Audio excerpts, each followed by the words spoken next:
یہ 2000 BC کی بات ہے کہ جب طوفان نوح کی تباہی کے بعد اللہ تعالیٰ نے سرزمین عرب پر ایک ایسی قوم پیدا فرمائی جو دنیا میں سب سے زیادہ طاقتور، مضبوط اور توانا افراد پر مشتمل تھی۔ یہ لوگ جسمانی خوبصورتی، سرخ و سفید رنگت اور وجاہت میں اپنا ثانی نہیں رکھتے تھے۔ مال و دولت کی فراوانی، شاندار تہذیب و تمدن، شان و شوکت سمیت دنیا کی ہر نعمت اور آسائش انہیں میسر تھی۔ قرآن کریم میں ارشاد باری تعالیٰ ہے کہ ان جیسی کوئی اور قوم اور ملکوں میں پیدا نہیں کی۔ قوم عاد کے متعلق تفصیل سوائے قرآن کریم کے کسی اور مذہبی یا قدیمی تاریخی کتب میں نہیں ملتی۔ اس لیے اس قوم کی حالت کا نقشہ یا قرآن کریم کے ذریعے بن سکتا ہے یا پھر ان اثریات کے ذریعے جو محققین علم آثار نے ان کے بارے میں حاصل کی ہیں۔ مورخین لکھتے ہیں کہ عاد نام کا ایک شخص حضرت نوح کی چوتھی نسل میں ان کے بیٹے سام کی اولاد میں سے تھا۔ چنانچہ اس شخص کی اولاد اور اس کی پوری قوم عاد کے نام سے مشہور ہو گئی۔ وہ اعرابی تھے جو بہت لمبے اور مضبوط ستونوں پر قائم کردہ عالی شان محلات میں رہا کرتے تھے۔ قرآن کریم نے انہیں ارم ذات العماد یعنی ستونوں والے کے نام سے یاد کیا ہے۔ ارم ان کا بہت خوبصورت شہر تھا جس کے آثار 1984 میں خلائی شٹر چیلنجر کی مدد سے دریافت کیے گئے ہیں۔ یہ علاقہ آج کل عمان کا حصہ ہے۔ بحریہ عرب اور بحر احمر کے درمیان عمان، حضرموت، بحرین اور مغربی یمن تک ایک وسیع صحرا ہے جسے صحرائے الاحقاف کہتے ہیں۔ یہ دنیا کے عظیم صحراؤں میں سے ایک ہے جس کا رقبہ ایک محتاط اندازے کے مطابق 65 لاکھ مربع میٹر ہے۔ اس صحرا میں سفید اور باریک ریت کے ہزاروں فٹ اونچے پہاڑ نما ٹیلے ہیں جہاں کوئی بھی چیز پھینکی جائے تو منٹوں میں غائب ہو جاتی ہے۔ کسی زمانے میں یہ دنیا کا سرسبز و شاداب علاقہ تھا اور وہاں یہ قوم عاد آباد تھی۔ آج یہ بھیانک صحرا اللہ تعالیٰ کی کھلی نشانیوں میں سے ایک اور اہل زمین کے لیے جائے عبرت ہے۔ قرآن کریم میں ارشاد باری تعالیٰ ہے کہ وہ ارم جو ستونوں والے تھے جن کی مانند کوئی قوم ملکوں میں پیدا نہیں کی گئی۔ بعض مفسرین نے لکھا ہے کہ ارم عاد کے دادا کا نام تھا جیسا کہ ان کے شجرہ نسب میں بیان کیا گیا تھا۔ ڈاکٹر اسرار احمد تحریر فرماتے ہیں کہ عام مورخین کا خیال ہے کہ ارم قوم عاد کے شاہی خاندان کا لقب تھا۔ حالیہ دور میں ایک شہر کے جو زیر زمین آثار دریافت ہوئے ہیں ان سے پتہ چلتا ہے کہ اس شہر کے فصیل پر 30 ستون یا مینار بنائے گئے تھے۔ کہا جاتا ہے کہ یہ شہر شداد نے خصوصی اہتمام کے ساتھ بسایا تھا جو اس قوم کا بہت بڑا بادشاہ تھا۔ قد و قامت اور جسمانی قوت کے لحاظ سے دنیا میں اس کا کوئی ثانی پیدا نہیں ہوا۔ اس طرح اس قوم نے جس معیار اور جس انداز کی تعمیراتیں کی، ایسی تعمیرات اس سے پہلے دنیا میں کبھی کسی قوم نے نہیں کی۔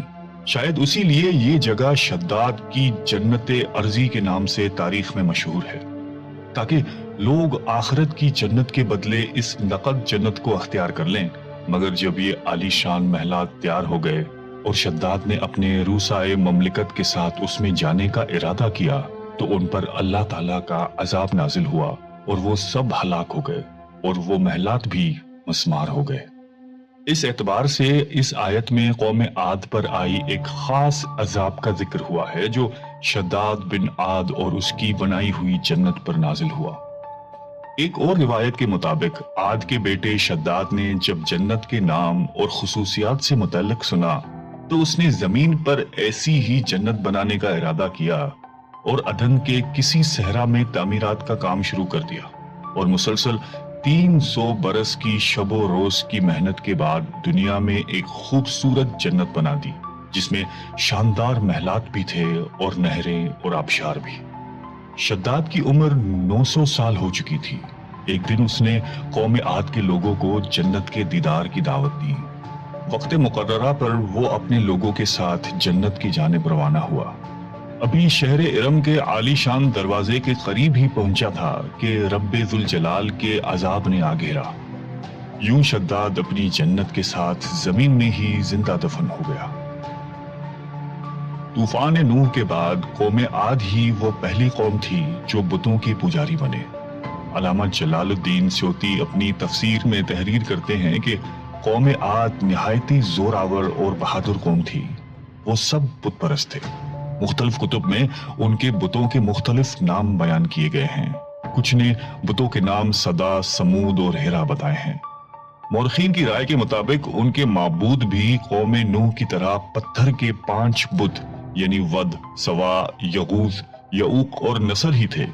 کفر و شرک کے سمندر میں غرق قوم عاد کی بد اعمالیاں جب اپنی انتہا کو پہنچ گئیں تو اللہ تعالیٰ نے انہی کے قوم کے ایک نیک اور صالح بندے کو ان پر پیغمبر بنا کر مبعوث فرمایا۔ حضرت ہود قوم عاد کی سب سے معزز شاخ خلود کے ایک خوبصورت اور وجیح شخص تھے۔ حضرت ہود علیہ السلام نے ان سے کہا کہ بھائیو، ایک اللہ ہی کی عبادت کرو، اس کے سوا کوئی تمہارا معبود نہیں۔ قوم عاد کے سرداروں نے جواب دیا کہ تم ہمیں احمق نظر آتے ہو اور ہماری نظر میں تم جھوٹے ہو۔ حضرت ہود نے کہا کہ میں رب العالمین کا پیغمبر ہوں اور اللہ کا پیغام تم تک پہنچاتا ہوں۔ کہنے لگے تم ہمارے پاس اس لیے آئے ہو کہ ہم اپنے ان معبودوں کو چھوڑ دیں جنہیں ہمارے باپ دادا پوجتے تھے اور صرف ایک اللہ کی عبادت کریں؟ اگر تم سچے ہو تو جس عذاب سے ہمیں ڈراتے ہو وہ لے آؤ۔ حضرت ہود مسلسل 50 برس یا اس سے بھی زیادہ وعظ و نصیحت کرتے رہے۔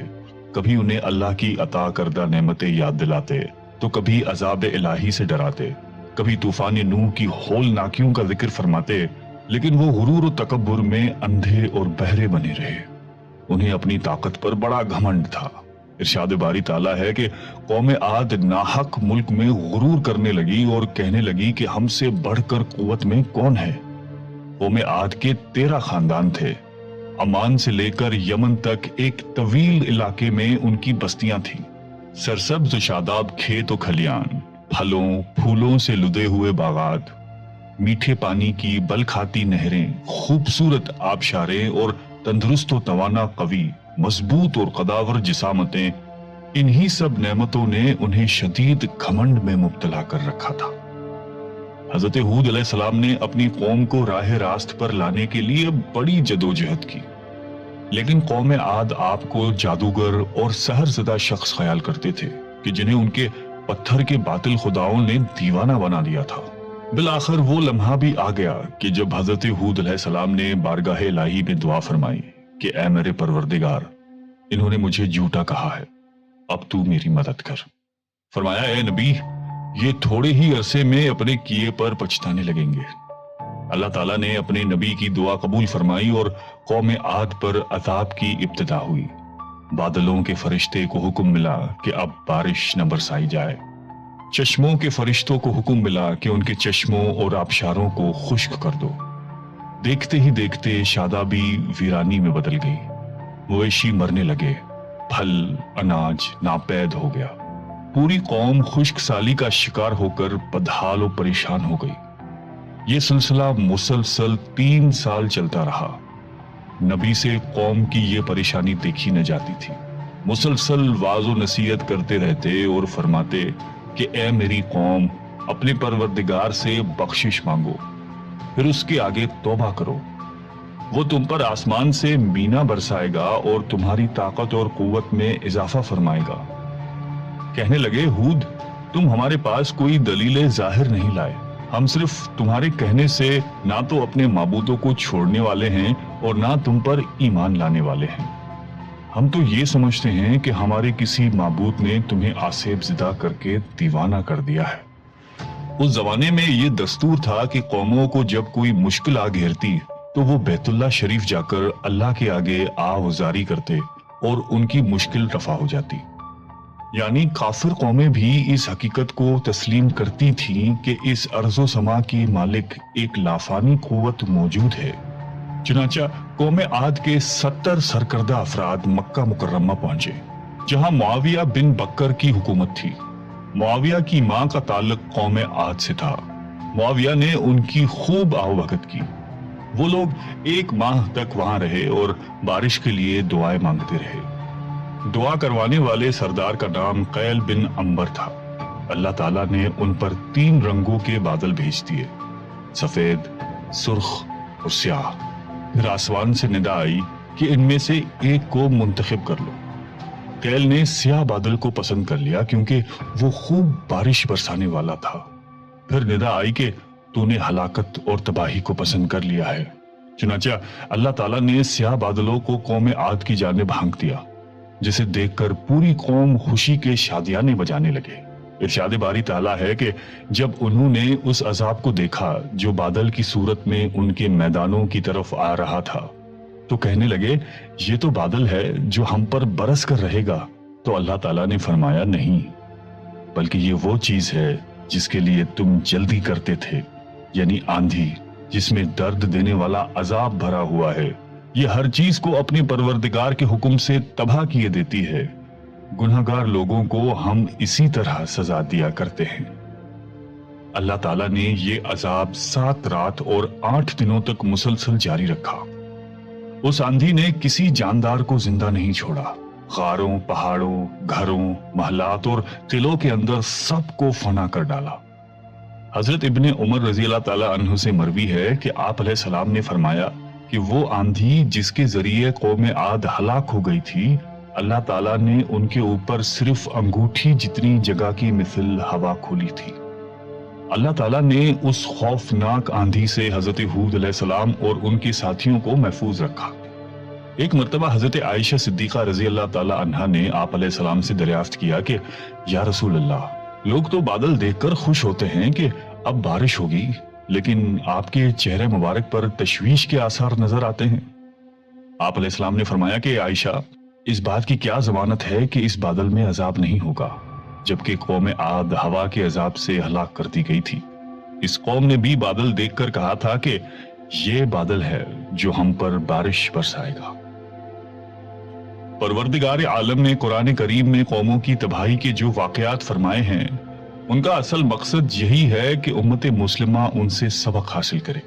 اللہ نے قوم عاد کو طاقت و قوت، مال و دولت، شان و شوکت سمیت دنیا کی ہر نعمت عطا فرمائی، لیکن جب اس نے نافرمانی کی اور اپنے نبی کی بات ماننے سے بار بار انکار کیا تو اللہ تعالیٰ نے اسے نیست و نابود کر دیا۔